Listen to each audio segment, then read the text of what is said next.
కొంచెం దూరంగా జరగండి అమ్మా, పిల్ల చీర నలిగిపోతుంది. మనం వదిలేస్తే మాత్రం లోపలికి వెళ్ళక చీర నలగకుండా ఉంటుందా?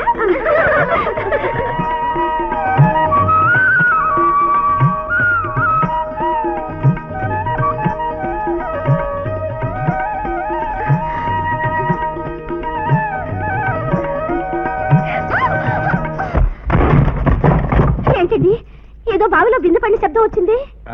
శోభనం గదిలో మంచం ఎరుగుంటుందిలే, పడుకో. మరి మన శోభనప్పుడు మంచం ఎరగలేదే? మా వాడుకున్న కెపాసిటీ నాకు లేదు గానే పొడుగవే.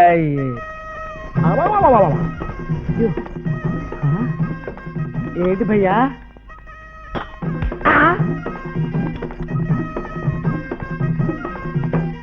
చూసారుగా, నా గదిలో మైసూరు టేక్ మంచం ఉంది కానీ దాన్ని తీసుకెళ్ళండి ఆ గదిలో. అలాగే.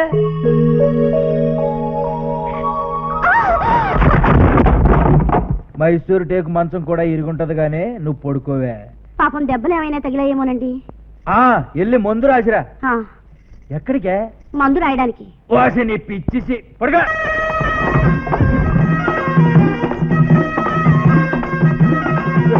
అయ్యో, ఈ మంచం కొట్టారా కొట్టారా?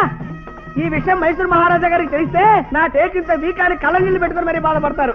అయ్యో అమ్మా, నీకు దండం పెడతాను తల్లి. ఈ రోజు నుంచి శుభ్రంగా హార్లిక్స్, బోర్నవిటా, జీవంతోను వాడు.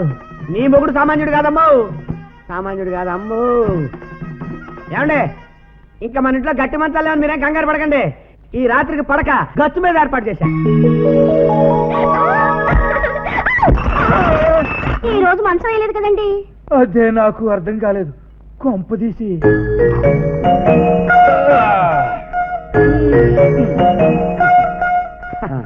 అయ్యా, ఫస్ట్ నైట్ మల్లెపూలను నలిపేవాళ్ళని చూశాను, గాజులు పగలగొట్టేవాళ్ళని చూశాను, మంచాలు ఎరగొట్టేవాళ్ళని కూడా చూశాను, కానీ ఈ టైపులో రాళ్ళని పగలగొట్టేవాళ్ళని మిమ్మల్ని చూశాను. బాబోయ్, మీరు సామాన్యులు కాదు.